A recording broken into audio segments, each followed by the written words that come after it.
અચ્છા, એક વિચાર કરો. જો હું તમને કહું કે પૃથ્વી પર કીડીઓની લગભગ 20,000 જાત છે.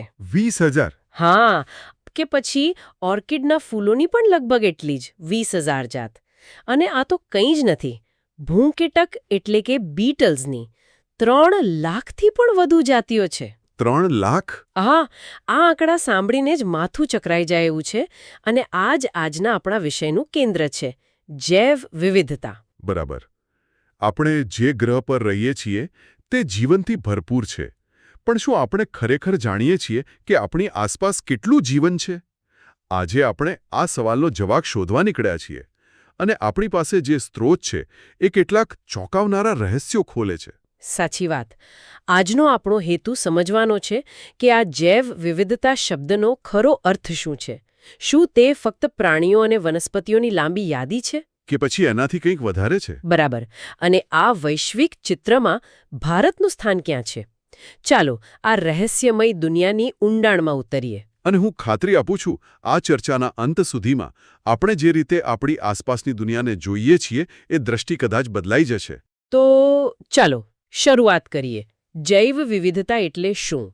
આપણા હાથમાં જે મટીરીયલ છે એમાં સામાજિક જીવવૈજ્ઞાનિક એડવર્ડ વિલ્સનનો ઉલ્લેખ છે, જેમણે આ શબ્દને પ્રચલિત કર્યો. પણ મને લાગે છે કે આ માત્ર અલગ અલગ જીવો ગણવા કરતાં ઘણું વધારે છે. ખરું ને? બિલકુલ. આ જ સૌથી મોટી ગેરસમજ છે.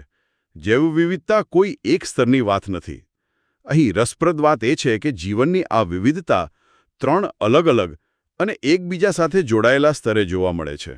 3 સ્તર? હા, તેને જનીનિક, જાતિ અને પરિસ્થિતિકીય વિવિધતામાં વહેંચવામાં આવે છે. ઓકે. તો ચાલો આને તોડીને સમજીએ. પહેલું સ્તર, જનીનિક વિવિધતા. આ શબ્દ થોડો ટેકનિકલ લાગે છે. સરળ ભાષામાં આનો શું અર્થ થાય? આને સમજવા માટે આપણે એક સરસ ઉદાહરણ લઈએ. આપણા સ્ત્રોતમાં હિમાલયમાં ઉગતી ઔષધીય વનસ્પતિ સર્પગંધાનો ઉલ્લેખ છે. હા, રાઉવોલ્ફિયા વોમિટોરિયા. બરાબર. હવે આ એક જ જાતિની વનસ્પતિ છે, પરંતુ હિમાલયના અલગ-અલગ વિસ્તારોમાં ઉગતી સર્પગંધાના જનીનોમાં થોડો તફાવત હોય છે. એટલે કે દેખાવમાં એક સરખી લાગે, પણ અંદરથી અલગ. એકદમ. અને આ આંતરિક તફાવતને કારણે તેમાંથી મળતા રસાયણ, રેસરપિનની શક્તિ અને માત્રા બદલાઈ જાય છે. અમુક છોડમાંથી વધુ શક્તિશાળી દવા બને તો અમુકમાંથી ઓછી. આ જ છે જનીનિક વિવિધતા. એક જ જાતિની અંદર રહેલું સૂક્ષ્મ વૈવિધ્ય. સમજાયું. આ તો એવું થયું કે કેરીની એક જ જાત હોય, જેમ કે કેસર. પણ ગીરના અલગ અલગ બગીચાની કેસર કેરીના સ્વાદ અને સુગંધમાં થોડો ફરક હોય છે. શું આ એના જેવું જ છે? એકદમ પરફેક્ટ ઉદાહરણ. અને આ માત્ર સ્વાદની વાત નથી. આ વિવિધતાનું સીધું વ્યવહારિક મહત્વ છે. સ્ત્રોત એ પણ જણાવે છે કે ભારતમાં ચોખાની 50,000થી વધુ 50,000? હા, અને કેરીની 1,000થી વધુ જનીનિક રીતે ભિન્ન જાતિઓ છે. આ કોઈ નાની વાત નથી. આ જનીનિક વિવિધતા પાકને રોગો અને બદલાતા પર્યાવરણ સામે ટકી રહેવામાં મદદ કરે છે. કેવી રીતે? જો કોઈ એક રોગચાળો આવે તો શક્ય છે કે ચોખાની અમુક જાતિઓ નાશ પામે, પણ બીજી હજારો જાતિઓમાંથી કેટલીક ચોક્કસપણે ટકી જશે. આ કુદરતની વીમા પોલિસી જેવું છે. વાહ, કુદરતની વીમા પોલિસી. આ ખરેખર સચોટ છે. તો જનીનો એ જીવનના બિલ્ડિંગ બ્લોક્સ જેવા થયા.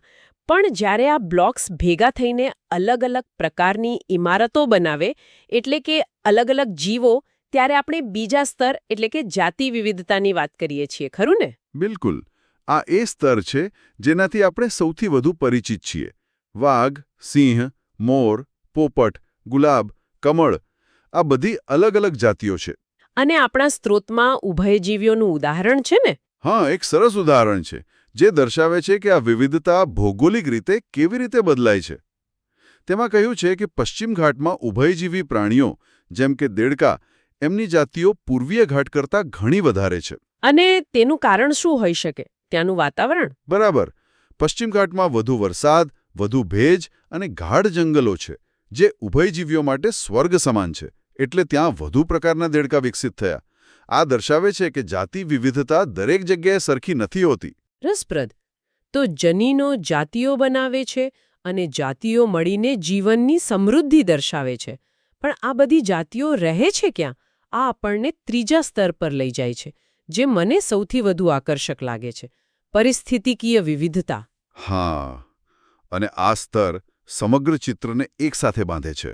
જો જનીનો ઈંટ હોય અને જાતિઓ મકાન હોય, તો પરિસ્થિતિકીય વિવિધતા એ આખું શહેર છે. જેમાં અલગ અલગ પ્રકારના મકાનો અને વિસ્તારો હોય. બરાબર. સ્ત્રોત ભારતની તુલના નોર્વે જેવા સ્કેન્ડિનેવિયન દેશ સાથે કરે છે, અને તફાવત જમીન આસમાનનો છે. કેવી રીતે? વિચારો, ભારતમાં શું શું છે?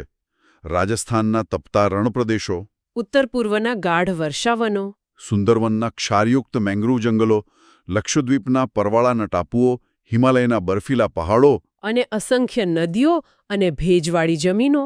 યાદી તો લાંબી છે. દરેક વિસ્તાર એક અલગ દુનિયા છે. સાચી વાત. જ્યારે નોર્વેમાં ભૌગોલિક રીતે આટલી વિવિધતા નથી. એટલે કે જેટલા વધુ પ્રકારના ઘર હશે, તેટલા વધુ પ્રકારના મહેમાન એટલે કે જીવો રહી શકશે. તમે બરાબર પકડ્યું. આ પરિસ્થિતિકીય વિવિધતા જ જનીનિક અને જાતિ વિવિધતાને ટકાવી રાખે છે. તે એક મંચ જેવું છે જેના પર જીવનનું નાટક ભજવાય છે.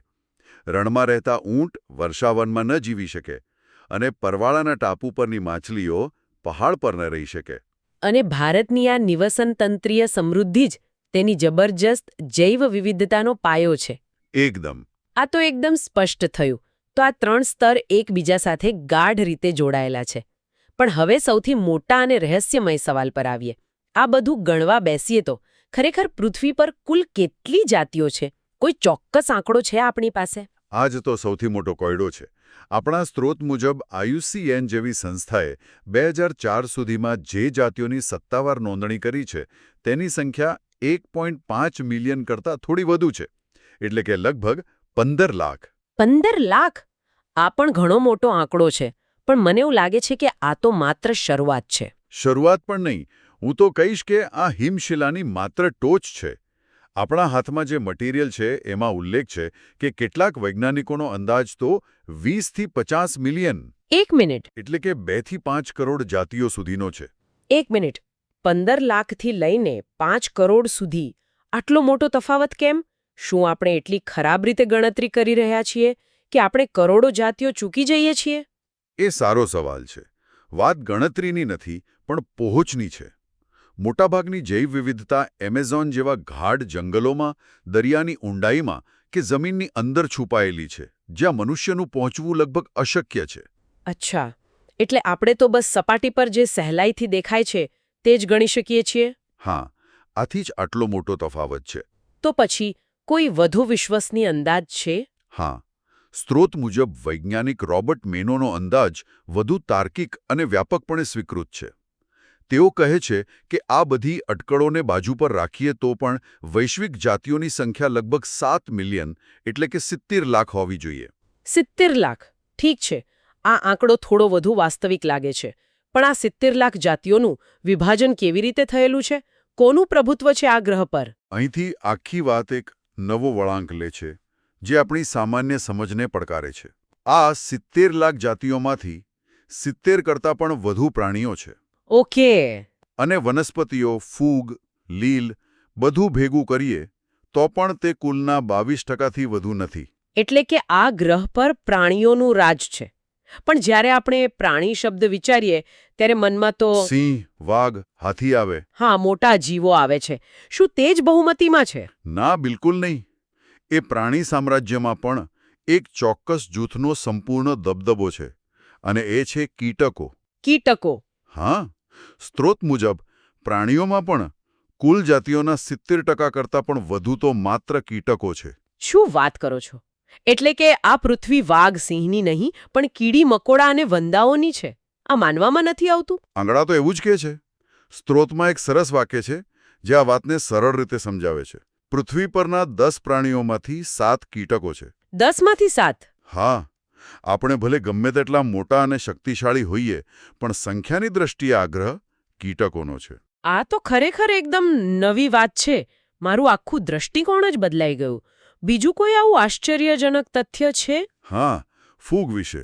આપણે ફૂગને સામાન્ય રીતે બહુ મહત્વ નથી આપતા, પણ મને જે વાત સૌથી વધુ આશ્ચર્યજનક લાગી તે એ હતી કે વિશ્વમાં ફૂગની જાતિઓની સંખ્યા માછલી, ઉભયજીવી, સરીસૃપ અને સસ્તન પ્રાણીઓ. આ બધાને ભેગા કરીએ તો પણ? હા, આ બધાને ભેગા કરી દઈએ તો પણ તેના કરતાં વધારે છે. એક મિનિટ ફરીથી કહેજો. એટલે કે માછલી, દેડકા, સાપ, ગરોળી અને આપણા જેવા બધા સસ્તન પ્રાણીઓની કુલ જાતિઓ કરતાં પણ ફૂગની જાતિઓ વધારે છે. હા, આનો અર્થ એ કે જૈવિક રીતે આ ગ્રહ પર ફૂગનું સામ્રાજ્ય આપણા કરતાં અનેક ગણું મોટું અને વૈવિધ્યસભર છે. આપણે તો બસ એના મહેમાન છીએ. આપણે જે જીવનને મુખ્ય માનીએ છીએ તે વાસ્તવમાં આંકડાકીય રીતે લઘુમતીમાં છે. બરાબર. આ બધી ગણતરીમાં કોઈ એવી વસ્તુ છે જે સંપૂર્ણપણે બાકાત રહી ગઈ હોય? હા, અને એ એક આખું બ્રહ્માંડ છે. આ બધા આંકડાઓમાં એક વિશ્વ તો ગણાયું જ નથી. સૂક્ષ્મ જીવોનું. આપણે એવા અતિ નાના જીવોની વાત કરી રહ્યા છીએ, જેમ કે બેક્ટેરિયા. આદિકોષ કેન્દ્રીય સજીવો. હા. તેમને ગણવા એ સમુદ્રમાં રેતીના કણ ગણવા જેવું છે. કારણ કે તેમને પ્રયોગશાળામાં ઉછેરવા કે વર્ગીકૃત કરવા લગભગ અશક્ય છે. જો આપણે તેમને ગણી શકીએ તો 70 લાખનો આંકડો તો બહુ નાનો લાગે. કદાચ આ સંખ્યા અબજોમાં પહોંચી જાય. તો આપણે એક એવા વિશ્વમાં જીવીએ છીએ જ્યાં મોટાભાગના જીવો કાં તો કીટકો છે, અથવા ફૂગ છે, અથવા તો એવા સૂક્ષ્મ જીવો છે જેમને આપણે નરી આંખે જોઈ પણ શકતા નથી. આ ખરેખર નમ્રતાનો અનુભવ કરાવે છે.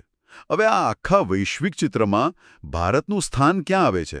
અહીં ભારતની ભૂમિકા ખૂબ જ મહત્વપૂર્ણ અને ગૌરવ લેવા જેવી બની જાય છે. આપણા સ્ત્રોતમાં આપેલા આંકડા ખરેખર અદ્ભુત છે. ભારત પાસે વિશ્વનો માત્ર 2.4% જમીન વિસ્તાર છે. જે બહુ મોટો નથી. ના, બિલકુલ નહીં. પરંતુ આટલા નાના વિસ્તારમાં તે વૈશ્વિક જાતિ વિવિધતાનો 8.1% હિસ્સો ધરાવે છે. હો? એટલે કે વિસ્તારની સરખામણીમાં લગભગ 3.5 ગણી વધુ જૈવ વિવિધતા. આ તો એવું થયું કે કોઈની પાસે એક નાનું ઘર હોય પણ તેમાં દુનિયાના સૌથી વધુ મહેમાનો રહેતા હોય. બરાબર. આ જ અસાધારણ આંકડાને કારણે ભારતને વિશ્વના 12 મોટી જૈવ વિવિધતા ધરાવતા દેશોમાંનો એક ગણવામાં આવે છે. મેગા ડાયવર્સિટી દેશ. હા. હવે જો આપણે રોબર્ટ મેના વૈશ્વિક અંદાજને સ્વીકારીએ અને તેને ભારતના સંદર્ભમાં જોઈએ તો એક ખૂબ જ રસપ્રદ અને આશ્ચર્યજનક ગણતરી સામે આવે છે. કેવી ગણતરી? સ્ત્રોત કહે છે કે આપણે અત્યાર સુધીમાં વિશ્વની કુલ જાતિઓમાંથી માત્ર 22% જ શોધી શક્યા છીએ અને તેમને નામ આપી શક્યા છીએ. એટલે કે દુનિયાની લગભગ 78% જાતિઓ હજુ પણ અજાણ છે. બરાબર. હવે જો આ જ ટકાવારી ભારતને પણ લાગુ પડે તો તેનો અર્થ શું થાય? તો એનો અર્થ એ છે કે ભારતમાં અસ્તિત્વ ધરાવતી લગભગ 78% જાતિઓ વિશે આપણને હજુ કોઈ જાણકારી જ નથી. બરાબર. એક મિનિટ, આ વાત ગળે નથી ઉતરતી. શું આ માત્ર એક અંદાજ નથી? શું ખરેખર એવું શક્ય છે કે આપણા જ દેશમાં આપણી નજર સામે લાખો જાતિઓ હોય અને આપણને ખબર પણ ન હોય? આ અઘરું લાગે છે, કારણ કે આપણે મોટા પ્રાણીઓ વિશે વિચારીએ છીએ. આપણે વાઘ, હાથી, ગેંડા ગણી લીધા છે, પણ આપણે અહીં એ લાખો સૂક્ષ્મ કીટકો, જમીનની અંદર રહેતા જીવો, અજાણી વનસ્પતિઓ અને ફૂગની વાત કરી રહ્યા છીએ જે આપણી નજરથી દૂર છે. અને સ્ત્રોતનો અંદાજ એ જ કહે છે. તો આંકડા શું કહે છે? ભારતમાં કેટલી જાતિઓ શોધવાની બાકી હોઈ શકે છે? આ અંદાજ મુજબ ભારતમાં જ 1 લાખથી વધુ વનસ્પતિઓની જાતિઓ, 1 લાખ? અને 3 લાખથી વધુ પ્રાણીઓની જાતિઓ શોધવાની અને વર્ણવવાની બાકી છે. 3 લાખ પ્રાણીઓ અને 1 લાખ વનસ્પતિઓ. આ વિચાર જ મનને હચમચાવે દે તેવો છે. આપણા જ દેશમાં, કદાચ આપણા ઘરના પાછળના બગીચામાં કે નજીકના જંગલમાં એવી લાખો જાતિઓ વસી રહી છે જે વિજ્ઞાન માટે સંપૂર્ણપણે અજાણ છે. બરાબર. અને આ આપણને એક સંશોધક અને સંરક્ષક તરીકે મોટી જવાબદારી સોંપે છે. આપણે માત્ર એ જ નથી બચાવવાનું જે આપણે જાણીએ છીએ, જેમ કે વાઘ કે સિંહ, પણ આપણે એ અદૃશ્ય અને અજાણ્યા જીવનને પણ બચાવવાનું છે, જેના વિશે આપણે કશું જાણતા જ નથી. આગની ચર્ચા ખરેખર આંખો ખોલી નાખે તેવી હતી. આપણે જૈવ વિવિધતાના 3 સ્તરો સમજ્યા. પછી આપણે પૃથ્વી પરની જાતિઓના અકલ્પનીય આંકડાઓ જોયા, જ્યાં આપણને ખબર પડી કે આ ગ્રહ ખરેખર તો કીટકો અને ફૂગનો છે. અને સૂક્ષ્મ જીવોનો. હા, અને અંતે એક મેગા ડાયવર્સિટી દેશ તરીકે ભારતની કેટલી મહત્વપૂર્ણ અને જવાબદારીભરી ભૂમિકા છે તે સમજાયું.